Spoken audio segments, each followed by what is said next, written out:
안녕하십니까. 안세의 대표 박유정 회사입니다. 오늘 이제 351강은요, 직장 근무자의 여러 활동 중에서 4대 보험을 적용받는 정규근로자의 개념하고 사업소 3.3% 원청인수 대상인 사업소 실적 근무자에 대해서 어떤 여러 가지 그 신분이나 과세 이런 차이가 있는지 한번 알아보겠습니다.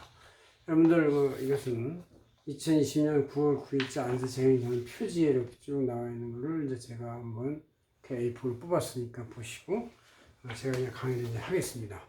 자, 이 직장 근무자는 여러 가지 활동을 하는 사람이 있고 아예 외주를 주는 경우가 있고 용역 파견자로서 또 이제 회사 내에서도 하나의 부서에서 이제 이렇게 같은 부서인데도 불구하고 내부 근로자가 있고 외부에서 파견 온 자가 있고 아니면 또 실적 급여자가 있고 여러 가지가 있습니다. 그죠? 같은 노동을 하면서도. 그래서 이걸 이제 가급적 정부는 단일화시키고 정규화시킨다 이런 얘기인데 그 여러 가지 근무 형태를 보면은 그게 유리하지 않을 수도 있어요. 그래서 그걸 이제 비교해 봐가지고 유불리증을 한번 비교해 봤으니까 보시면서 봅시다. 자, 먼저 본질적 개념으로서 4대 보험 정규 근로자는 종속적 근로자로서 근로기준법을 적용받고 정규직의 범위에 속한다고 볼 수 있습니다. 반면에 3.0 원청인수 된 사업들은 이제 독립적 사업자로 볼 수 있고 3.3% 원청인수를 받고 근로기준법은 적용받지 않으면 원칙이고 비정규직으로 보통 분류가 되고 있죠.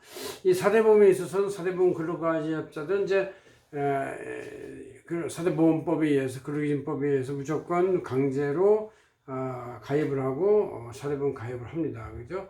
그러나 이제 3.3% 실질자들은 이제 그냥 3.3% 원칙인수만 받고 나중에 가정 집에서 지역보험으로 가입을 하는 경우가 있다. 그런 얘기죠. 그래서 4대 보험 가입자들은 이제 대부분 정규급여로서 고정급여이고 젊을 때 신입사원일수록 선호하죠. 왜냐하면 뭔가 폼이 필요하니까. 그러나 3.3%는 이제 변동 실적급이고 이건 나이가 들수록 야 실적에 따라서 받는 게 낫겠다. 그래서 내가 프리랜서로서 여기도 받고 저기도 받고 갑직장 여러 직장에서 할 수도 있으니까 이것을 선호하는 경우가 있고 또 아무리 배우자가 이미 딴 데 가입돼 있으면 배우자 보험으로 들어가 있고 자기는 실적보험을 받는 경우도 있고 또 어떤 경우는 이제 3.3%를 일부 회사가 직원들이 원하는 경우도 있어요. 더 그로스금액은 더 많을 수 있으니까 신분은 불안시킨다 하더라도 어차피 신분은 다 영업 실적이나 업무 실적까지 따지는 거기 때문에 불합리하기는 마찬가지예요. 어느 것이 자기한테 총 인컴으로 좋으냐 이걸 이제 따지는 것이 있다는 얘기죠.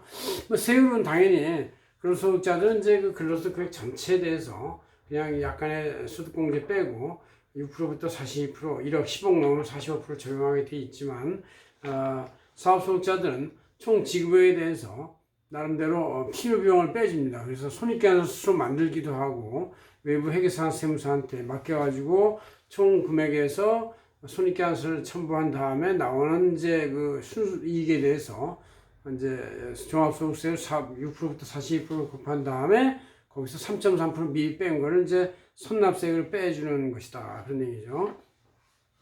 4대 보험 근로자들에 대해 퇴직금은 당연히 이제 그 근로자 퇴직보장보험법에 의해서 과세가 되는 것이고, 지급이 되는 것이다. 그런 얘기예요.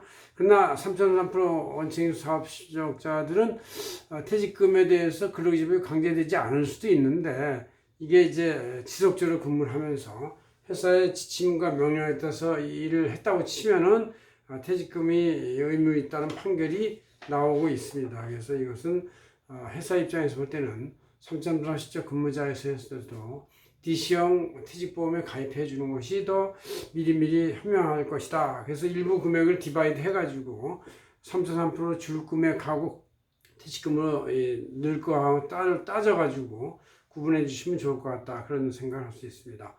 그 다음에 이제 산재보험은 4대 보험 근로자들은 4대 보험에 자동 포함되어 있지만 3.3% 원천 실적 근무자들은 이제 산재보험 해당이 안 될 수도 있다. 이런 얘기죠.